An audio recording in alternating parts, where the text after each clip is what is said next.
All right, we got a special edition subject here. It's a nice warm day outside. So, as you can probably see here, we're going to talk about calculus, as in the mathematics calculus. And this is not going to be a technical discussion or a calculus course or lesson or anything like that, except for I'm going to try to express how I think it should be taught in college or high school or whenever you're taking it versus the way they really teach it. So here's my calculus textbook from college, University Calculus, Haas, Weir, and Thomas. This was probably a popular book in the late 2000s, I'm going to guess, which is whenever I was using it. And you get, somebody will, I want to go to school for science and engineering. Oh man, I can't do it though because I just can't do the math. I'm not good at math. There's this perception that somebody has to be good at math. Well, the problem isn't always math. That's a very general word. Mathematics is a very broad subject. And obviously for engineering, you do need to know how to do arithmetic. All right, that's very important. But there's not many people out there who can't do arithmetic, who can't add, subtract, multiply, divide, or do a square root, or maybe the occasional logarithm. There's not many people out there who can't do those things.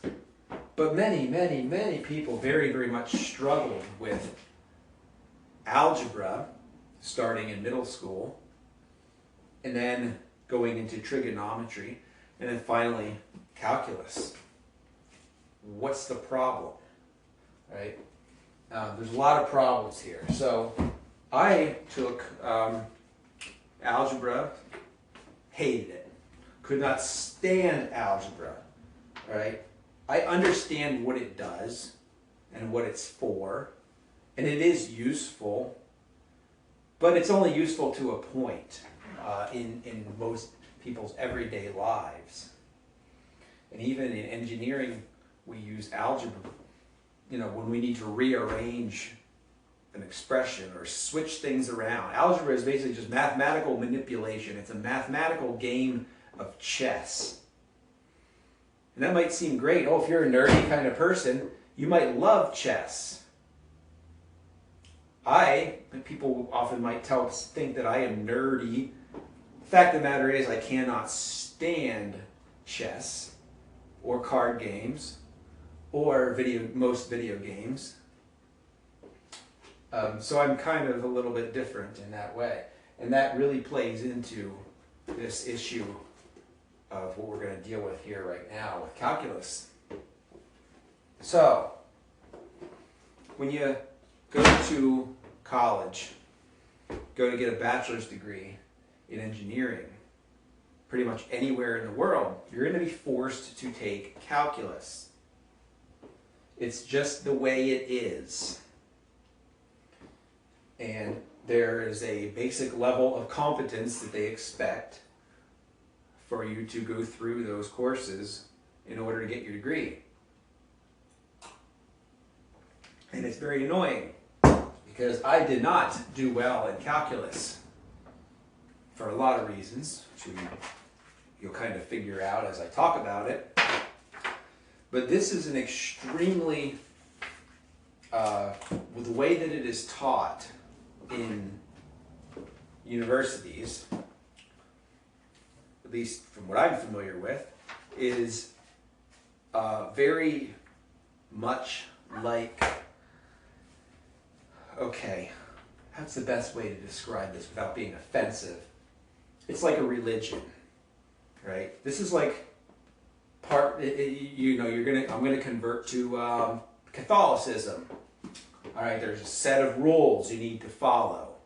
There's a set of procedures, and a set of ceremonies, and a set of customs that you need to go through in order to follow through with that idea.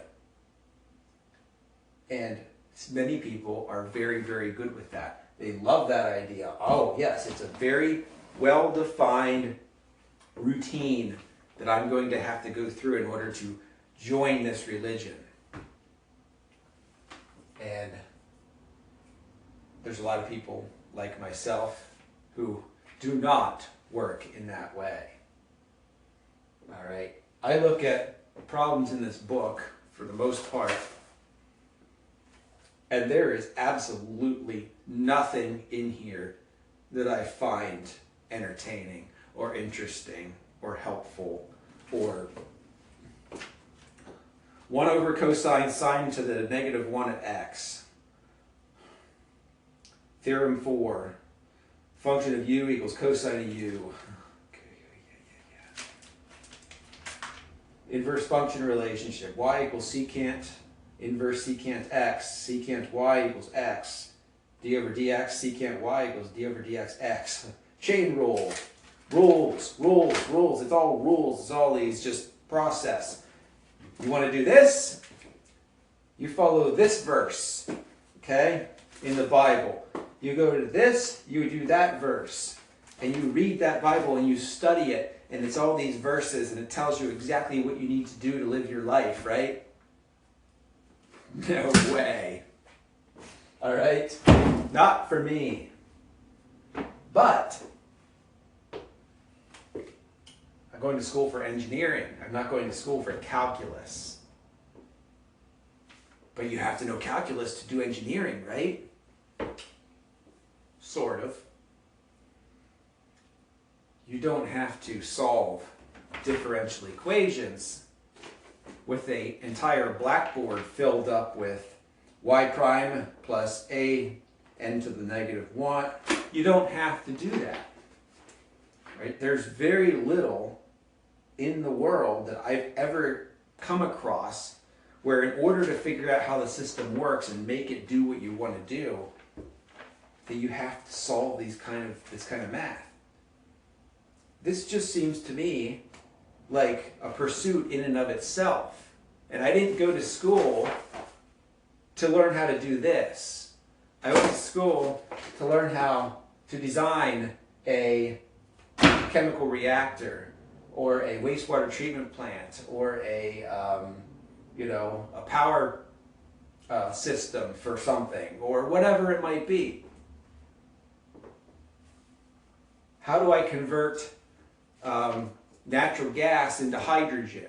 How do I convert crude oil into gasoline? How do I convert sewer sludge into methane? How do I design the systems to make that stuff happen? It's not in these books. It isn't there. But the concepts are used. So, calculus, like I said, is just the study of the changes. It's changing systems. And mathematics is a study of, we're analyzing change. So we got integrals and we got derivatives. Those are our two kind of fundamental concepts in calculus. And my memory of all the calculus I took, whether it's a high school or college, which I had 3 different professors in college, 4 actually, so we had to do one of them twice.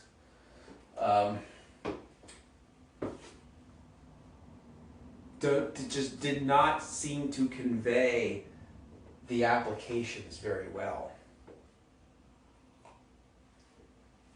And I think that on the very first day or in the very first week of lectures, this needs to be taught, and it needs to be, exams need to be given on that before you go into these books. And before you start assigning homework problems where it's nothing but a bunch of algebra and factoring polynomials and making people repeat that in an exam. You need to make sure people understand what an integral actually is, what a derivative actually is. So here we go. What's an integral? An integral is the area under the curve, right? That's what you were taught in calculus. It's the area under the curve. So here we have a curve. We got an x-axis down here. We got a y-axis. Now on our x-axis, we're in units of time, hours, or minutes, or seconds, or whatever your favorite unit is. And then in the y-axis, we're working in units of rate, which is miles per hour. And we're gonna model Johnny's car as he drives it down the road. So we got the car going down the highway. And he comes onto the highway and starts accelerating to get up to speed. But once it's at speed, his car doesn't have cruise control. It's an old, it's a Ford Escort, and there's no cruise control in this thing, and it's a basic cheapo car. So we're going to just go and use the accelerator to keep ourselves going. And his speed is constantly varying through his entire trip. Let's just say his trip is a few hours. We're driving for, let's just say it's 6 hours.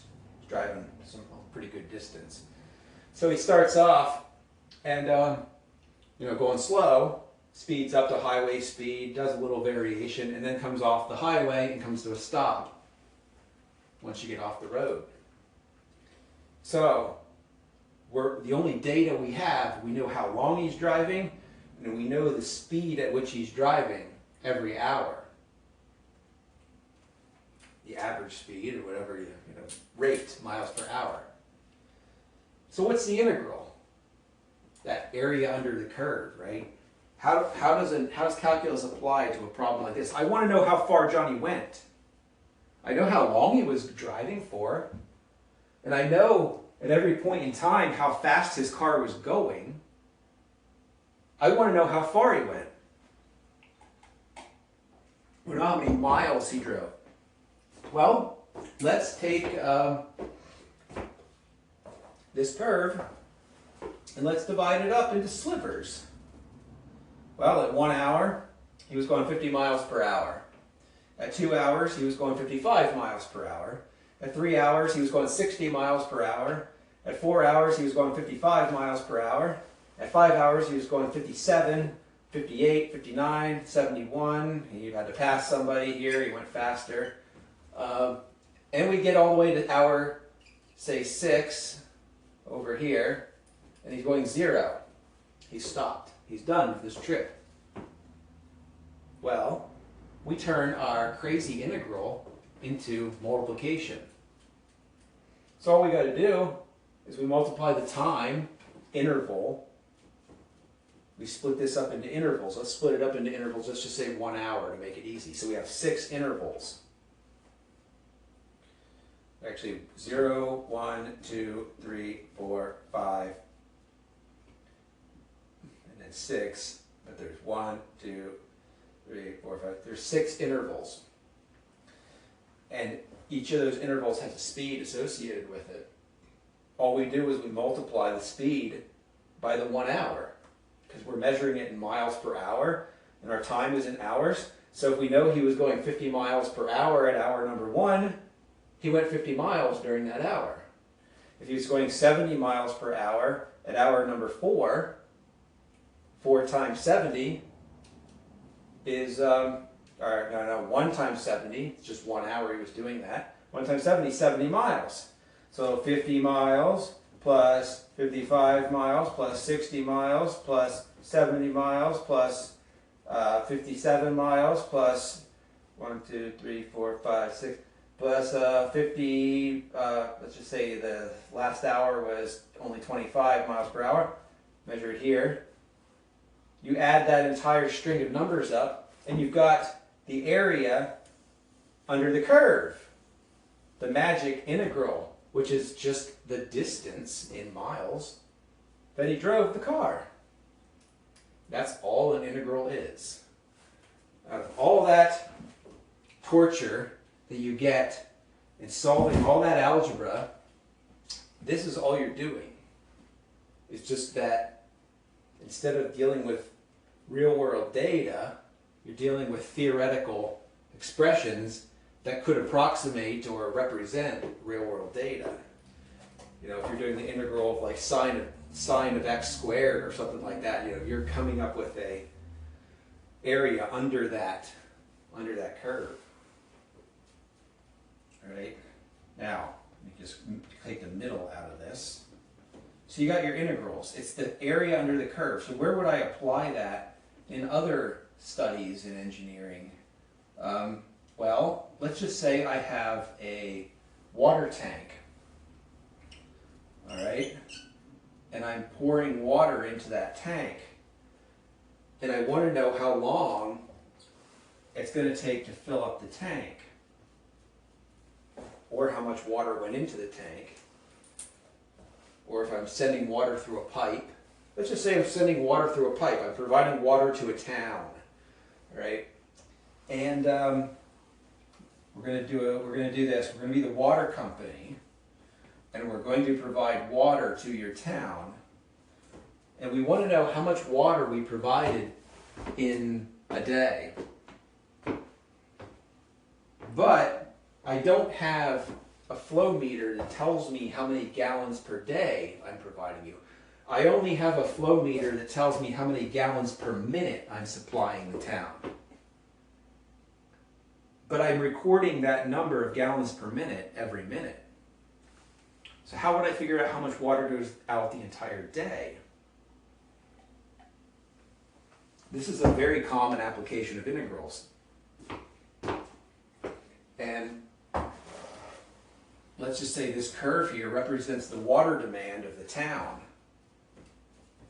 in gallons per minute. Change it a little bit. Put a little peak here.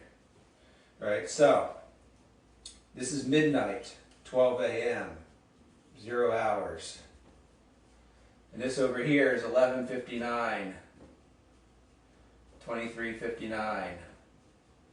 So we're doing an entire day of measurements, of gallons measurements.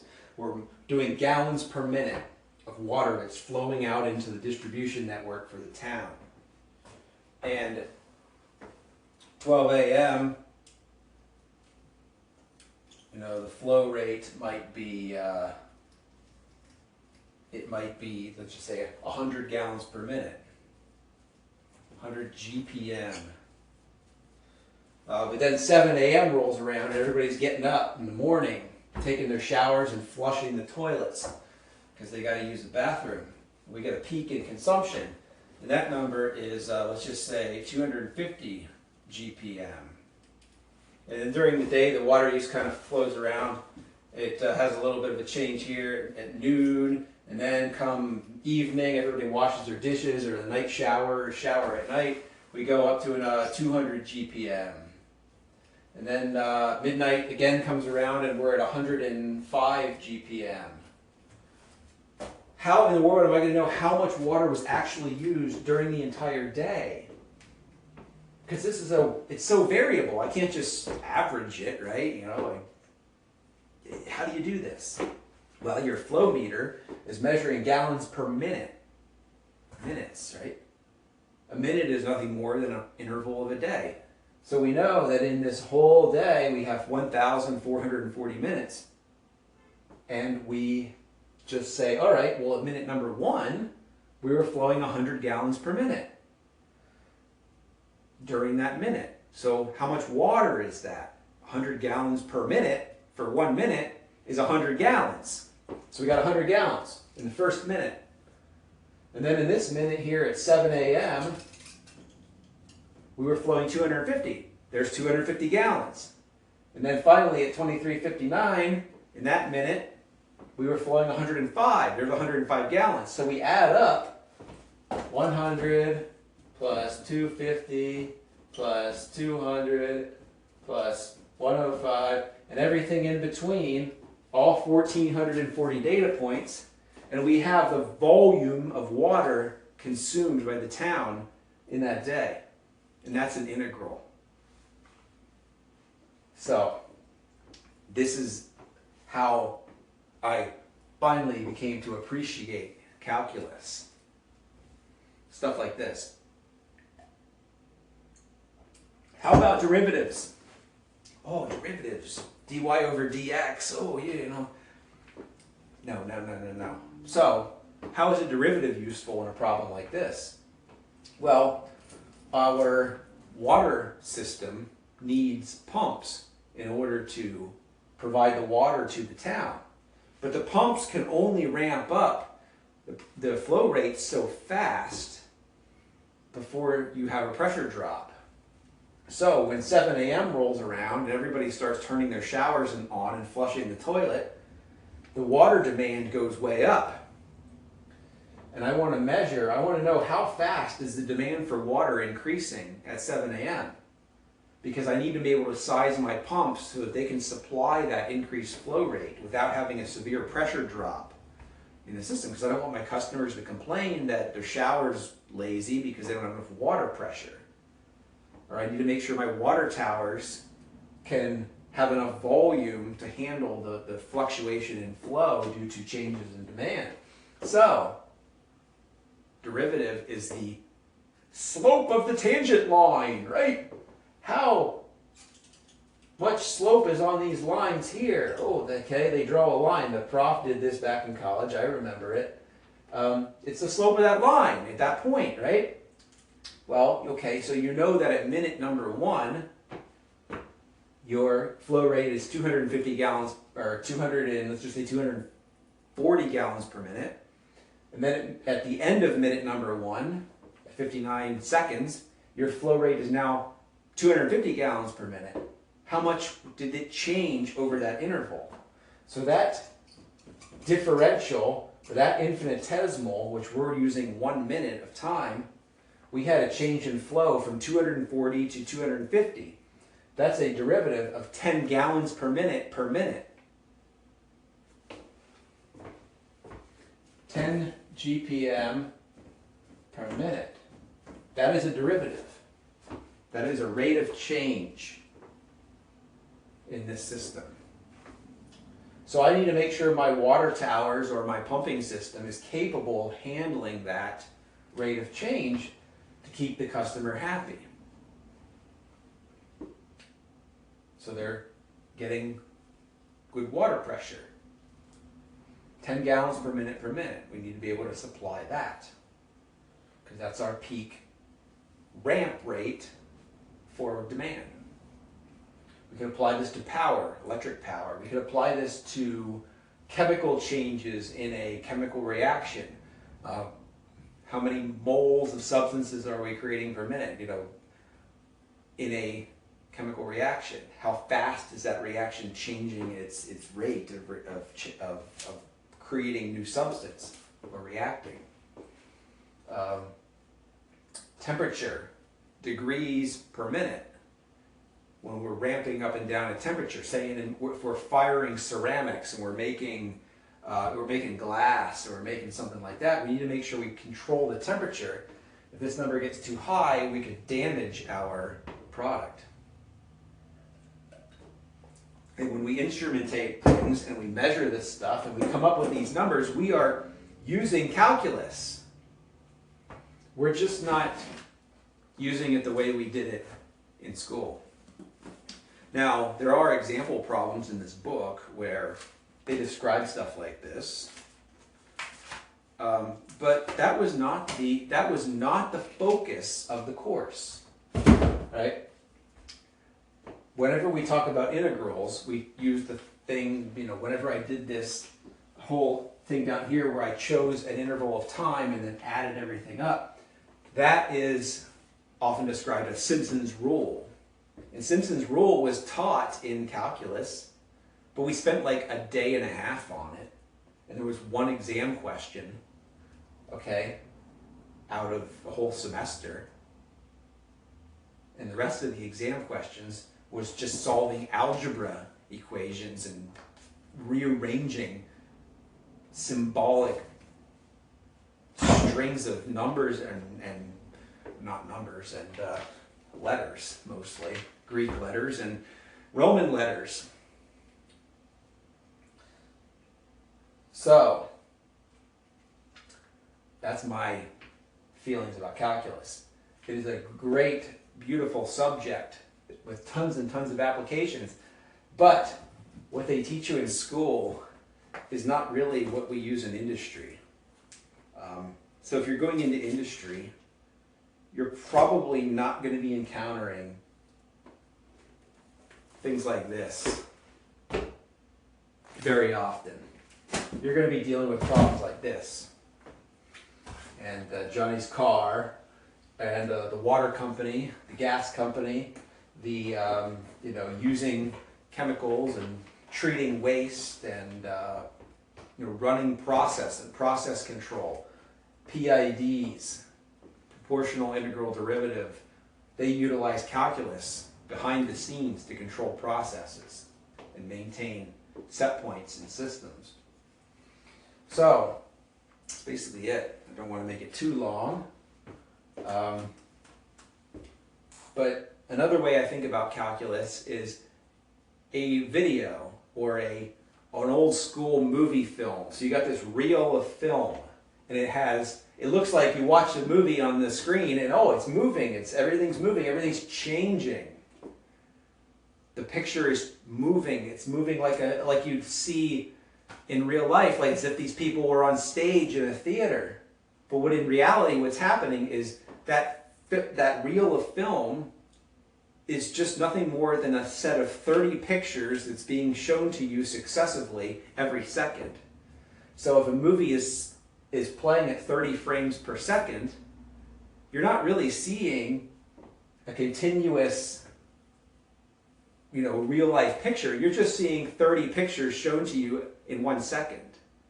And those 30 pictures, each picture is like this interval right here. And you add them all together, and it becomes your total result. And what's changing on screen is like your derivative, and the entirety of the film and what happened during it is the integral. So that's kind of it. And it's getting a little warm in this room because this is a new space in here, and it's pretty hot outside. Plus I have lights, and there's a cat, and I'm talking a lot, so we'll finish it right here. So hopefully it helps anybody who might be afraid of the old chess game of calculus. The world isn't a chess game, at least not from my experience. So that's it.